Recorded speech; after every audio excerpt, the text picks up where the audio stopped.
Yes, hello again, and welcome back to the continuing highlights from the Northern Ireland 2024 Charity Scramble that was held at Craigantlet. And these are the continuing highlights from the Friday evening's race programme. And now we're into race 8. This is the pre-65s, pre-70s and the pre-1974s. And these are basically the vintage bikes of this event. So we're just waiting on the 5-second board being raised, so it looks like we're underway. So as the riders leave the line and charge up into turn 1, it looks like Harry Stitt has got the whole shot in this race. Adrian Lappin's also made a good start, but in second position there it's number 33 John Griffiths. I think that's Chris Lappin there, number 24, in third place on the two-stroke CZ. But as the riders make their way up Pearson Hill, it's Cecil Pearson's Japs in positions 1 and 2. And as you can see, the track conditions here on the Friday evening are almost perfect for this kind of racing. So as they descend from the top of the hill, it's this man here, number 111, Harry Stitt, on the Stitt Jap, being chased by John Griffiths there, number 33, on the Rickman Jap. It looks like Chris Lappin there, number 24, is in third position, and that's Stuart McClurg there on the old 1970s Myco. So another almost perfect start for number 111, Harry Stitt. John Griffiths there just going through in second. Number 24 is Chris Lappin. Number 339 is Stuart McClurg. Just waiting on our fourth place man, which is Adrian Lappin, also riding one of Cecil Pearson's Jap machines. Number 55 is Philip Pearson, being followed by the man himself, Cecil Pearson, number 11. So as they head up the hill for the second time, it's still number 33, John Griffiths, in second position. Harry Stitt going very well on this Stitt Jap machine. This, of course, is a frame that Harry designed and built himself. John Griffiths there going through on the Rickman Jap bike, being followed by Chris Lappin on the two-stroke Czechoslovakian CZ. But this will be the 6th year of running this two-day charity scramble event, and over the last 5 years or so, I think the Northern Ireland Classic Scramble Club have raised in excess of £100,000 for local charities. And of course this year's chosen charities are the Leukemia Lymphoma of Northern Ireland and the Northern Ireland Air Ambulance, who will both receive a very welcome cash boost once all of the proceeds have been gathered in and eventually counted. So we're currently looking at number 11 there. That's the track owner and the man responsible for all of those lovely Rickman and Harry Stitt Japs. That's the man himself there, Cecil Pearson, who's still riding these bikes even at aged 80 years of age. So we're back with our race leader, number 111, Harry Stitt, on the Stitt Jap machine. Second place is still number 33 there, John Griffiths, slipping and sliding his way around the track. It's still currently number 24, that's Chris Lappin there on the two-stroke CZ machine, who's currently in third spot. So it looks like Harry Stitt is on his way to his second win of the evening. Number 55 there is Philip Pearson. Whoops. Also riding a Jap, as we take a look at Cecil Pearson there at number 11. This has been quite a good performance here by Cecil when you consider the man's ageing years, but it's quite hard work for him keeping and maintaining these Jap scramblers to keep them running on the track. So Cecil doing very well here in this second race. So here's your race leader on his last and final lap of this race, Harry Stitt, who has basically led this race from the start gate, so he's looking very comfortable for another race win, as he has just less than half a lap of this race to go. Number 139 there, that's Stuart McClurg on the James Brown Michael. I think in fourth position there is number 24, that's Chris Lappin. So we're just waiting on our race leader coming up the hill to take the checkered flag, and it looks like it's going to be another win for Harry Stitt as he coasts across the finish line. There's your second placed rider, number 33, John Griffiths. So John was unable to catch Harry on that last lap, and it looks like it's going to be Stuart McClurg here, number 339, who's going across that finish line in third. But you have to give a special mention to this man here for completing two full races. Cecil wasn't too keen on going out in the bike at all this evening, but that's two completed races he's done this evening, so well done to Cecil Pearson. Which now brings us back around to the first of the Twin Shock races. This is race 9, and this is a Twin Shock grade C class. So this will be their second race of the evening. So as they head up to turn 1, we'll just try and pick out who the front runners are at this point. So as we watch the riders as they make the turn to head up the hill to begin lap 1. Looks like John Campbell there is going round the outside of the pack, and currently has taken the lead of this race as they head up the hill. You may remember that John Campbell won that first Twin Shock grade C class race, so he's certainly off to a very good start in his second race of the evening. And the track at this point still in excellent condition when you consider the amount of rain we had on this track on the Thursday prior to this race. The track was absolutely sodden with the monsoon rains that we had, but as you can see, it's recovered perfectly for this Friday evening's Classic Scramble. As we take a look at number 777 there, I think that's possibly Joe or John Tweedy on that big 4-stroke Yamaha. But there's your race leader heading down the hill. Still John Campbell on the 1977 CCM 4-stroke machine. Looks like we're going to have a little shower here. The rain starting to fall once again here at Craigantlet, but John Campbell looking very good at the front here as he heads up at that Pearson Hill. Now, as I said, these are the remaining races from the Friday evening's race programme, and we will move on to all of the racing from the Saturday's race day when we post part 3. So it's still John Campbell, your race leader, coming through there in second place. It looks like number 56, I think that's Alan Kernahan on his CZ machine. And just making his way through there is number 28, that's Lewis Paul on one of those nice Husqvarnas. Number 145 on the 1980 Michael is of course Paul Donaghy. Quite similar bike to the one that I used to race way back in the day. Now I think I would be right in saying that that number 25 bike there is Stephen Strickland on the CR250 Honda Red Rocket. There's your race leader as he heads up the hill to begin another lap. It's number 21, John Campbell on that Alan Clues CCM.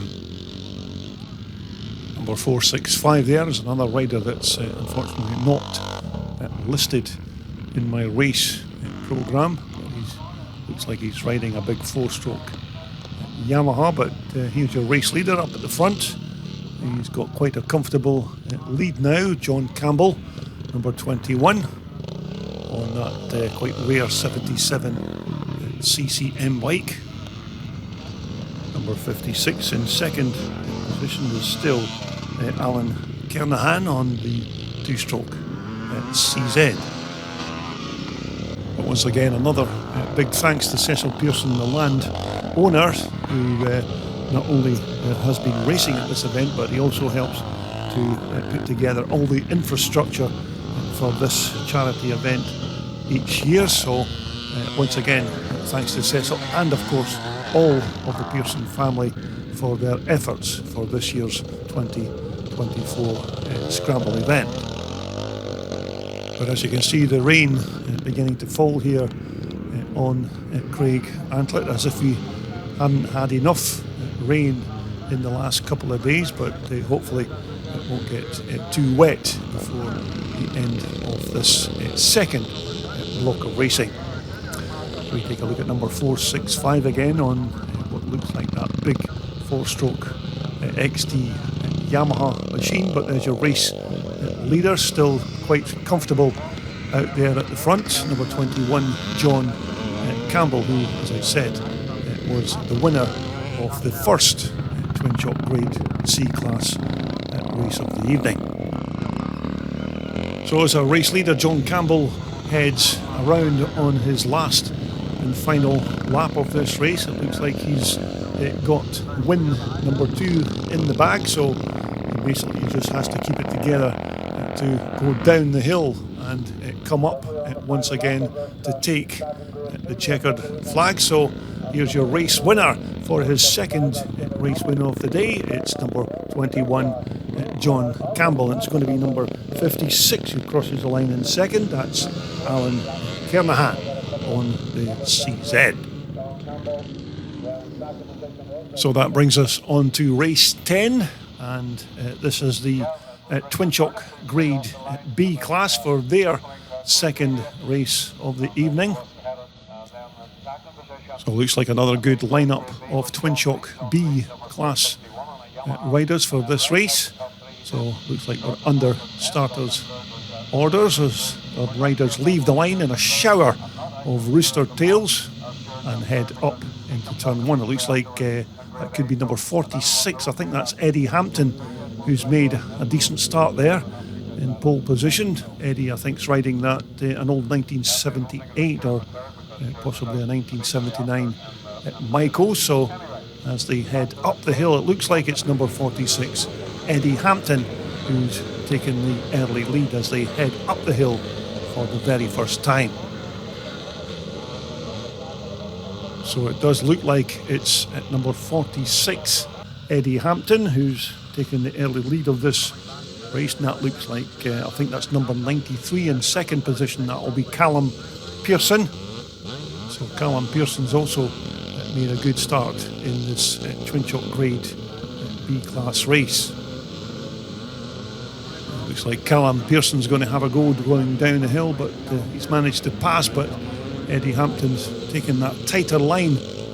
So this is quite a good scrap here developing between these two front riders, but it's Callum Pearson who's slightly ahead on what looks like an old 1980 Michael. The riders are way down the step to start lap 2. So here's your new race leader. It's number 93, Callum Pearson, on what looks like an old 440 or 400 cc German Michael. Thankfully though, that shower that we just had didn't really come to anything, because as I said, the track is wet enough, but still quite slippy underfoot, as you can see some of these bikes squirming their way into the turns. So although the track is in quite good condition, it is still even a bit slippy at this point. But it certainly looks like most of the riders are managing to cope with the slightly sticky conditions that we have at the moment. But there looks like there's been some kind of coming together between those three riders. Just trying to get their bikes fired up once again.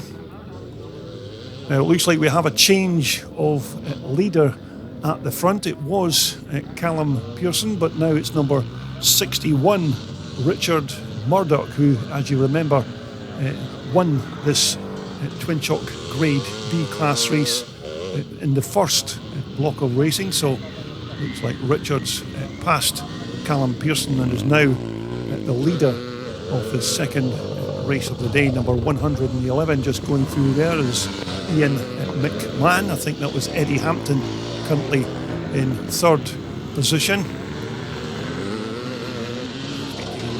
205 there, that's Alex Johnson.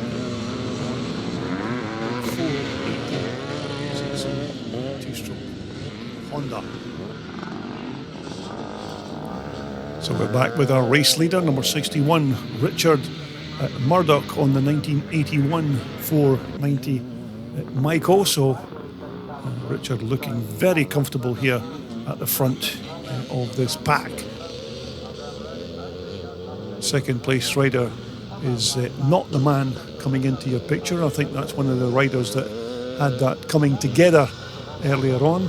There is your second place man there, number 111. That's Ian McMahon on that four-stroke Yamaha bike. I certainly recognise this bike because this bike used to be raced by a rider in Scotland some years ago, so I certainly do recognise that bike. But here's your race leader, number 61, Richard Murdoch. Number 12 just going through there, I think that was Stuart Lappin on the 250 Husqvarna, but there's your race leader coming over to take the checkered flag, so it's a win for Richard Murdoch.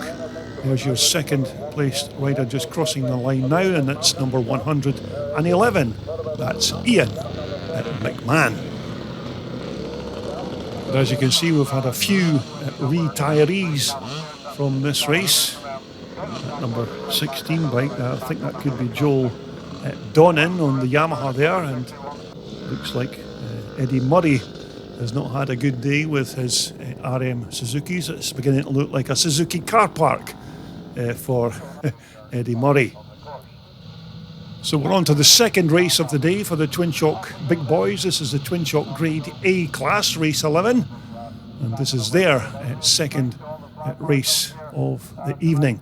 Looks like Stuart McClurg has got the whole shot there on the James Brown Maiko machine. And also look out for Tommy Merton in this class, because Tommy won that first race of the evening. So it's Stuart McClurg, your race leader, as they head up the hill. But as the riders make their way down, I think it's now Tommy Merton, the race leader. So it looks like Tommy's passed Stuart McClurg there. So it's Tommy Merton riding that HVA factory bike. That bike I think belongs to Andy Elliott at HVA Factory. But Tommy Merton absolutely flying on that. I think that's a 450cc two-stroke machine. So we're looking at our second place rider, Stuart McClurg, number 339, riding a bike that I'm sure belongs to James Brown, but Stuart rides bikes for James Brown, so Stuart's currently in second position. Number 24 going through there again, I think that's Chris Lappin. And just going past there is number 40, I think that's Matt Yates, and just behind Matt was number 14, that is Andy Elliott of HVA Factory. So Andy will be very happy that his works machine here at the front is doing well, being ridden by Tommy Merton. That engine in that bike, of course, is a liquid-cooled two-stroke machine, 450cc as I remember, but stand to be corrected on that point. Number 158 there, another absolute Irish legend. That is, of course, Lawrence Spence. You may remember Lawrence was a Works Kawasaki rider way back in the day. So the pack is heading down the step to begin lap 2, and here's your race leader up at the front here. It's still number 22, Tommy Merton, who's well on his way here at the front. Second place man doesn't seem to be close enough to make any sort of challenge at this point. So Tommy going very well. There's your second placed rider. That looks like number 24. I think that's Chris Lappin on the big 4-stroke Husky machine. That's another bike, of course, that's built by Chris's dad, Adrian.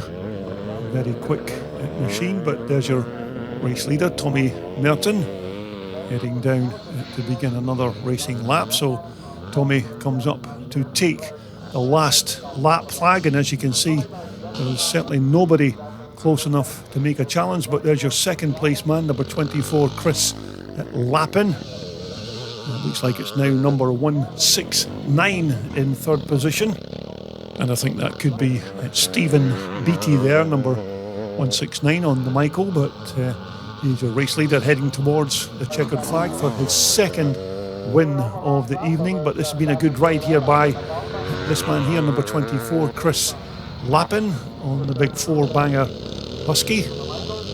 Stephen Beattie currently in third place. Looks like Stephen's moving up to Chris Lappin, so we may have a change of second place before the end of this race. But Tommy Merton just heading down the step and coming up the hill to take his second win of the evening. So it's a win for number 22, Tommy Merton, as we take a look at who's going to come up the hill in second position. It should be Chris Lappin, which indeed it is, and it looks like it's going to be Stephen Beattie who's going to take that coveted third place position. So that brings us quite nicely on to race 12, and this is the second race for the Big Wheel 85s, the 125s and the 250 youth class. Some quite talented young riders on these modern bikes, and as I said in the previous race, we don't have a full list of the runners and riders for these youth races, so unfortunately we probably won't be able to name a lot of the riders in this class. So as they head up the hill, it looks like that could be number 78, your race leader. Number 139 is in second position. And again, apologies for not being able to name the riders, but we don't have any names to go with these riders. Although in third place there, I do recognise that young man. That's Alfie Heron in third position. But of course, if these are the kind of bikes and racing that you like to watch here on YouTube, then hopefully you'll consider subscribing to my CDB TV channel, because that way, as soon as I upload a brand new video, you'll then be notified immediately, because it won't cost you a single dime, and it's all absolutely free, as is of course everything else here on my channel, which is also now completely advert free as well, so you don't have to watch some stupid ads before the video starts, and it's only myself who has to fund my channel and do all of the other pieces of hard work. So it looks like we have a new race leader at the front. It's number 125 on what looks like a nice 4-stroke KTM. There's Alfie Heron going through in second position. Some very quick riders in this class. There's number 78 who led the early part of lap 1. So we're currently looking at number 991. Again, another rider that's not listed in the race programme, but he does have his name written on the back of his shirt, but unfortunately not able to make it out at this stage. So there's your race leader as he makes his way down from the top of the hill. It's still number 125 on the KTM, who, as I remember, won that previous youth race in the first block of races, so looks like he could be heading for his second win of the night. Second place is number 10 here, little Alfie Heron, and you may remember Alfie from years ago when he won the 125 and 250cc class race, while Alfie was riding a little tiny 65cc Husqvarna, so a very talented young man, little Alfie Heron. If you take a look at number 126 there, another rider unfortunately that is not listed in the race programme, but here's your race leader on his last and final lap, so it looks like it's going to be his second win of the evening for number 125 as we take a look at number 10 again, Alfie Heron, who's going to cross the line in second position. I think Alfie's riding an 85cc Husqvarna, but it's certainly something that we may have to do for next year's Charity Scramble and try and get a full list of all the runners and riders from the day's proceedings. So it's a win for number 125 in the combined youth classes. So that brings us round to race 13. This is the pre-1977 class. As you can see again, not too many riders lining up for this class. It's quite hard to get riders to ride these old pre-1977 bikes, but thanks again to all of the riders who have made the effort to take part. So as they head into turn one, it looks like it's number 33, John Griffiths, on the Joe Maxwell 1974 remanufactured CCM. Harry Stitt is trying to go round the outside on his Stitt Triumph bike. So these two head up the hill for the very first time. It's still John Griffiths who has the early lead from Harry Stitt in second position.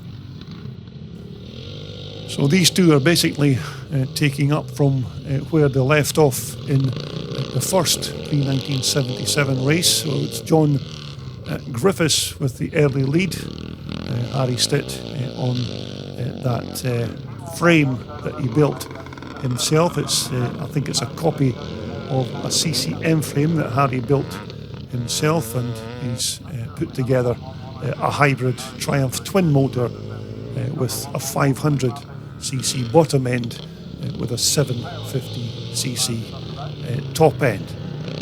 So as they head down the step to complete lap one, it's still John Griffiths who leads Harry Stitt. Third position again is number 100 in the Andy 11, that's Ian McMahon. So John Griffiths starting his second racing lap. Harry Stitt still very close behind. Ian McMahon again doing very well there in third position. So here's your race leader, number 33, John Griffiths, who leads Harry Stitt in second position. Both of these riders, of course, ride those Jap machines for Cecil Pearson. But as you can see, they're quite handy on these big four-strokers as well. So a good scrap developing here at the front between this man here, number 33, John Griffiths, with Harry Stitt in second position. Now that bike, of course, of John Griffiths is not an original CCM bike. This is a machine that's a reproduction, remanufactured bike, and this bike is being built by Joe Maxwell Engineering in Dumfries in Scotland. It's almost a carbon copy of the original 74 bike that Alan Clues built back in the day. So there's your third place man crossing the line, Ian McMahon on the four-stroke Yamaha bike. So John Griffiths being kept very busy this evening, riding his CCM in this race, and of course John has been racing Cecil Pearson's Japs in the pre-60 8 class, so he's certainly been kept very busy. But Harry Stitt is still very close behind, and we could have a good race here before the end of this second pre-77 class race of the afternoon. Now, for me personally, this is the 10th year that I've been coming along to classic scrambles in Northern Ireland, and it's all mainly due to the owner of this racetrack, Cecil Pearson, who invites me along each and every year to this charity event, and it's usually one of the very first events that I pencil in my race calendar at the beginning of each racing year. So this has been another epic battle between John Griffiths and Harry Stitt as they head around on their last and final lap. So it looks like John Griffiths has managed to keep Harry Stitt behind him in this race. So this has been another good race between these two very talented riders. But with only a few turns and twists to go before the end of this race, so it looks like it's going to be his second win of the day for John Griffiths, number 33, unless Harry Stitt, of course, can make that final pass. But unfortunately, Harry hasn't managed to make the pass, and it's a win for John Griffiths with Harry Stitt in second position. So that brings us on to our second race of the evening for the 65s and the small wheel 85s, the young kids' bikes.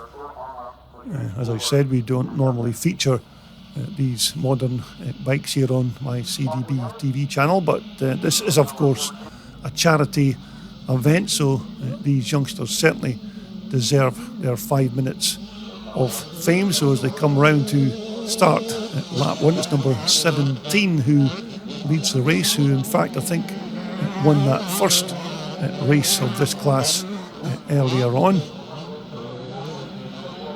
And again, as per the other youth races, we don't have a list of runners and riders for this class, but nevertheless we'll still take a look at our riders. Number 17, who I think is riding a little CR85 Honda. Number 5 there, I think that's the young lad Wright. I don't know his first name, but he's very quick on that little machine, as you can see. And again, the weather here on the Friday evening is absolutely fantastic at this point. So thankfully, none of that forecasted heavy rain did eventually appear. Now, number 97 just coming into your picture there. I think that's Eddie Murray's young lad who is out on a motocrosser for his first ever race event. So well done to that young man for taking part. But here's your battle at the front here between number 5 and number 17. Number 5 looks like he's riding that little, looks like a little KTM. A young man named of Wright, and don't know his Christian name, of course, but going very well on that quite quick little KTM. So as both these riders go over the tabletop, it's a little CR85 who is ahead of the KTM. There's the young man, Mr. Murray there, taking part in his first ever scramble event, so hopefully it won't be his last. But it looks like number 5, the young lad Wright, who is passed at number 17 for the lead of this race, so he's absolutely flying there on that little KTM machine. These youngsters, of course, could be the motocross stars of the future, but it looks like we have a little coming together with a couple of riders there. I know the feeling trying to lift those bikes when they're full of mud. They're twice as heavy as they usually are, but this number 5 rider is certainly flying here on this KTM. And straight after the completion of this event on the Friday evening, we have the usual beer and barbecue event, which is usually very well attended. And it's a nice social gathering where you can have a beer and a burger and talk about the day's racing. So there's your race leader heading towards the checkered flag on his last lap, number 5, a young lad, Mr. Wright, on what looks like it could be an 85 or even a 65 cc two-stroke Husqvarna. So this young man has done very well. It was number 17 who led the early part of this race, but he's obviously made that pass, and he's now very comfortable of taking this win as he comes up the hill to take the checkered flag. So well done to that young man, Mr. Wright there at number 5, and I think it will be at number 17 who's going to cross that line in second position.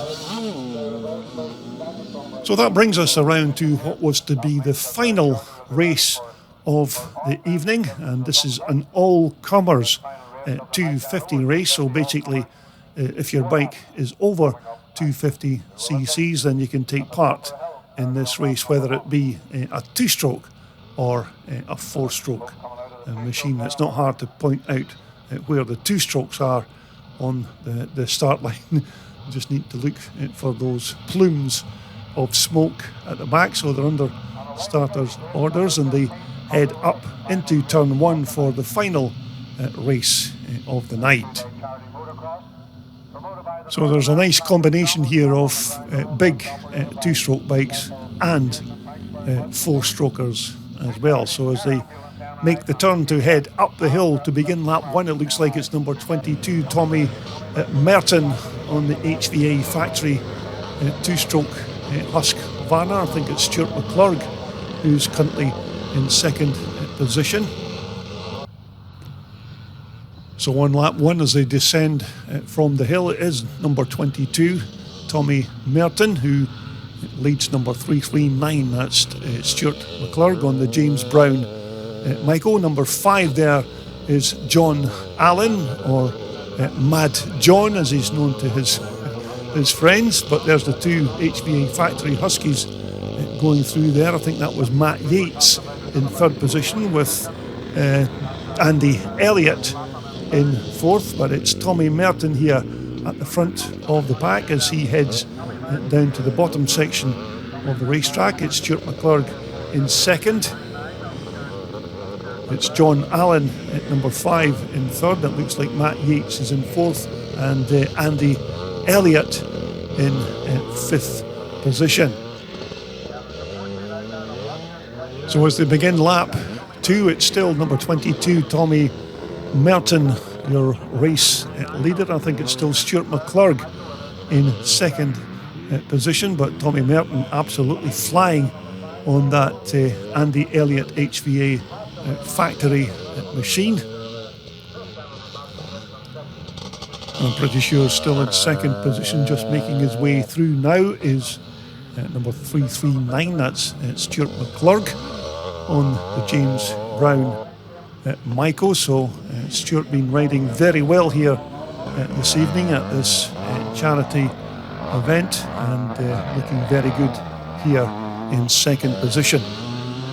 Number 275 is Eddie Long. Eddie's riding his YZ 490 Yamaha, and that's another one of the bikes that we had a look at in our paddock walkabout. So Tommy Merton making his way down from the hill, and if Tommy manages to secure this race win, that will be 3 races on the trot that Tommy's notched up for our Friday evening part of the scramble.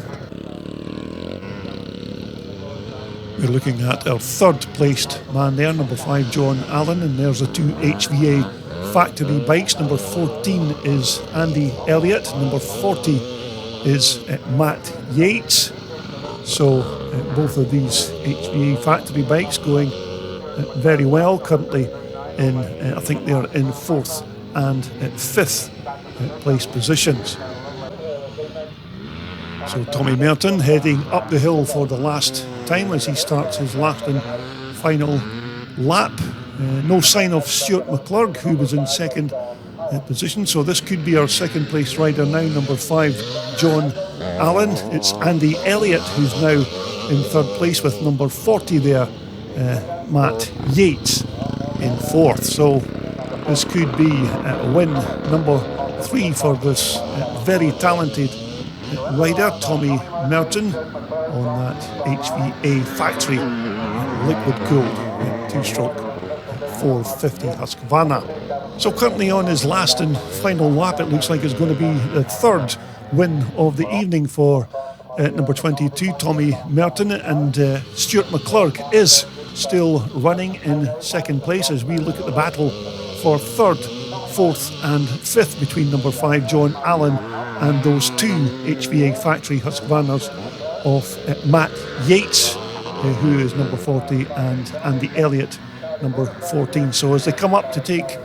the checkered flag, it's a win for number 22 Tommy Merton, and it's going to be Stuart McClurg in second place with John Allen in third. So I hope you've enjoyed all of the highlights from the Friday evening's race event here at Craigantlet, as some of the kids try to get themselves onto TV and become film stars. So well done to the kids there. So that concludes all of our highlights from the Friday evening's race programme here at Craigantlet.